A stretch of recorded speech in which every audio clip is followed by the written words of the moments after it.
নমস্কার বন্ধুরা, আজকে একটি নতুন রেসিপি নিয়ে চলে এলাম। পাঙাশ মাছের ঝোল। দেখুন, আমি এখানে পাঙাশ মাছ নিয়ে নিয়েছি আর আলু কেটে নিয়েছি ছোট ছোট করে। এখানে আদা, রসুন, পেঁয়াজ, জিরে, কাঁচা লঙ্কা বেটে নিয়েছি আর কিছুটা পেঁয়াজ কুচিয়ে নিয়েছি। চলুন মাছগুলো ভেজে নিই, দেখতে থাকুন। এখানে মাছগুলোকে আমি লবণ, হলুদ আর একটু লেবুর রস দিয়ে মেখে রেখেছি। দেখুন বন্ধুরা, আমি কড়াইটা গরম করে তেল দিয়ে দেব। যেহেতু পাঙাশ মাছ ভাজলে প্রচুর তেল বার হয়, তার জন্য অল্প পরিমাণে তেল দিয়ে নেব।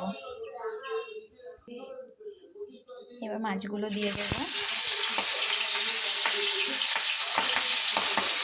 মাছগুলোকে ভালোভাবে ভেজে নেব। দেখুন বন্ধুরা, মাছগুলো ভালোভাবে ভেজে নিয়েছি। এখন তুলে নেব আর এই তেলেই আলুগুলো ভেজে নেব। মাছগুলো বেশি ভাজবেন না, হালকা ভাজবেন। এখানে আলুগুলো দিয়ে দিয়েছি, আলুগুলো এবার ভেজে নেব। আলুগুলো দিয়ে দিয়েছি, এবার দিয়ে দেবো লবণ,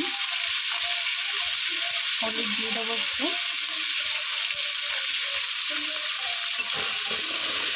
দেখুন বন্ধুরা, আমি আলুগুলো ভেজে নিয়েছি। এই তেলেই দারচিনি, এলাচ, লবঙ্গ দিয়ে দেবো ফোড়নে। দিয়ে দেবো পেঁয়াজ কুচি।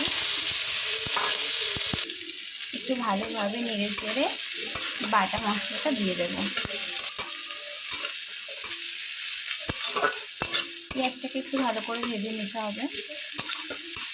রাখা মশলাটা এবার দিয়ে দেবো।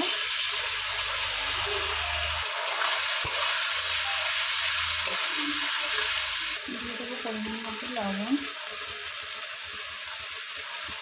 হলুদ দিয়ে দেবো।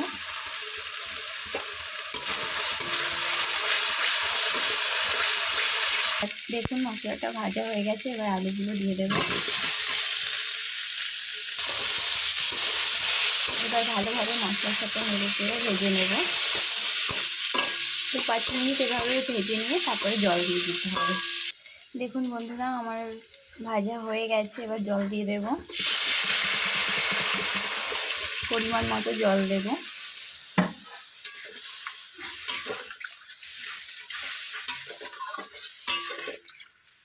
এবার কিছু সময়ের জন্য ঢাকা দিয়ে দেবো, আলুগুলো সেদ্ধ হয়ে যাবে।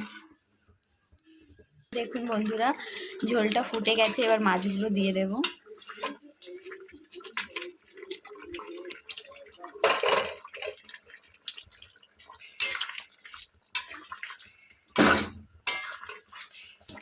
এইভাবে একবার পাঙাশ মাছের ঝোল খেয়ে দেখবেন, খুব ভালো লাগবে খেতে। বেটে রাখা গরম মশলাটা দিয়ে দেব। দিয়ে এবার আবার একটু ঢেকে দেব 2-5 মিনিটের জন্য।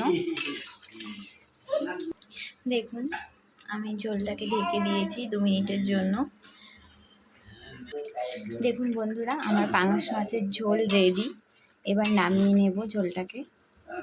দেখুন বন্ধুরা, ঝোলটা নামিয়ে নিয়েছি। কত সুন্দর দেখতে লাগছে। আশা করছি খেতেও খুব ভালো হবে।